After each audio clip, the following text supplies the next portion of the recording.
ये बात कुछ हफ्ते पहले की है और चाहे मैं कुछ भी मानना चाहूं, मुझे लगता है कि ये अब भी खत्म नहीं हुई है। मैं किसी जंगल में नहीं रहता, लेकिन मेरा घर उस इलाके में है जिसे मैं प्रकृति से भरा हुआ उपनगर कहूंगा। आसपास बहुत सारे पेड़, जंगली जानवर और ऐसा ही सब कुछ। हमारे घर के एक तरफ एक छोटा सा जंगल जैसा इलाका है। हालांकि उसे छोटा जंगल कहना ज्यादा सही होगा, क्योंकि हमारी प्रॉपर्टी से दूसरी तरफ की सड़क तक की दूरी सिर्फ करीब एक चौथाई मील है। वह सड़क आगे जाकर दूसरी गली से मिलती है और उस सड़क के उस पार बहुत बड़ा जलाशय जैसा एक पानी का क्षेत्र है, जिसे देखकर मैं हमेशा से उत्सुक रहा हूं। बचपन में मैंने सोचा था कि वह कोई जलाशय है, क्योंकि वहां हर जगह नो ट्रेसपासिंग और सरकारी संपत्ति के साइन लगे हैं, जो उसकी चारदीवारी के चारों ओर लगे हैं। लेकिन बात अजीब यह है कि उस कथित जलाशय का नाम गूगल मैप या एप्पल मैप पर कहीं नहीं दिखता, जबकि अगर वह असली जलाशय होता तो उसका नाम निश्चित रूप से वहां होता। मुझे यह हमेशा थोड़ा अजीब लगा। मैंने कई बार इंटरनेट पर उसकी जानकारी खोजी, लेकिन कभी कुछ आधिकारिक नहीं मिला। फिर भी उसका अस्तित्व मेरे भाई बहनों और मेरे बीच हमेशा चर्चा का विषय रहा है। सीजन नजदीक आ रहा था, इसलिए मैं अपनी दौड़ों की मात्रा बढ़ा रहा था। वह दिन जब सब कुछ हुआ, मैं अपने दौड़ खत्म करने के बाद वापस जंगल से गुजर रहा था। तभी मुझे लगा कि मेरे पीछे कुछ खड़खड़ाहट सी आई। मैंने सोचा कि शायद कोई जानवर होगा और मैं दौड़ता रहा। उस रात हमेशा की तरह मेरी खिड़कियां खुली थीं, क्योंकि मुझे रात में प्रकृति की आवाजें सुनना पसंद है, खासकर बारिश की। और उस रात तो बहुत तेज बारिश हुई। कुछ घंटे बाद एक जबरदस्त तूफान आ गया।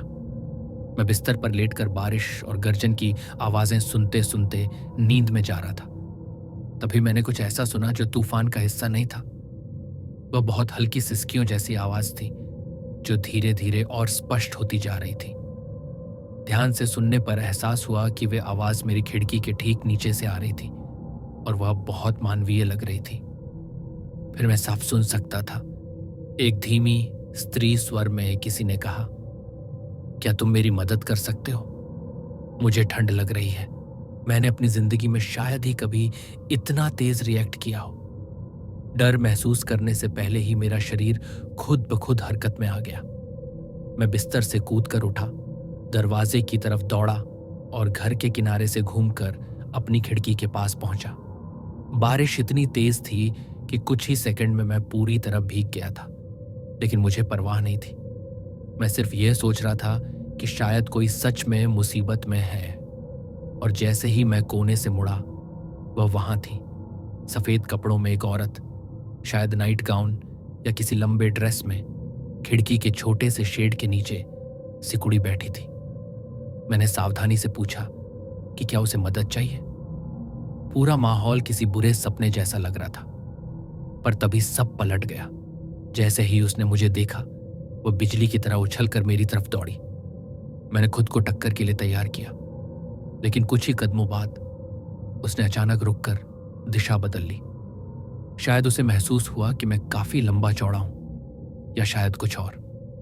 वह सीधे मुझसे भिड़ी नहीं, बल्कि मुड़कर जंगल की तरफ भागी। मैं वहीं खड़ा रह गया, भौंचक्का और डरा हुआ, जबकि वह नंगे पैरों से अंधेरे में गायब हो गई। मैंने पीछे नहीं गया। मैं सीधे अंदर आया, भीगता हुआ, और तुरंत अपने पापा को जगाया। मैंने उन्हें सब बताया। वही भी मेरे जितने ही घबरा गए।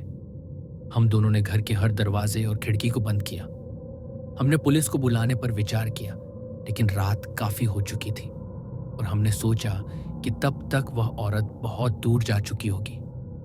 ऊपर से उस बारिश और तूफान में किसी का जंगल में ढूंढना मुश्किल और खतरनाक काम होता। इसलिए हमने तय किया कि अगर सुबह जरूरत पड़ी तो कुछ करेंगे। आखिर मैं किसी तरह फिर सो गया। अगले कुछ दिन बिल्कुल सामान्य रहे। हमने ये मान लिया कि या तो कोई बेघर महिला थी जो शरण ढूंढ रही थी, या फिर किसी को मानसिक समस्या थी। लेकिन जो हुआ था वह कहानी का अंत नहीं था, बल्कि उसकी शुरुआत थी। करीब एक हफ्ते बाद मैं रोज की तरह दौड़ने गया। जब मैं उस सड़क तक पहुंचा जो पानी वाले इलाके से जुड़ती है, तो मेरी नजर बाढ़ के उस पार पानी के किनारे पर गई। मुझे लगा जैसे वहां कोई हरकत हो रही है। मैं रुक गया और ध्यान से देखा।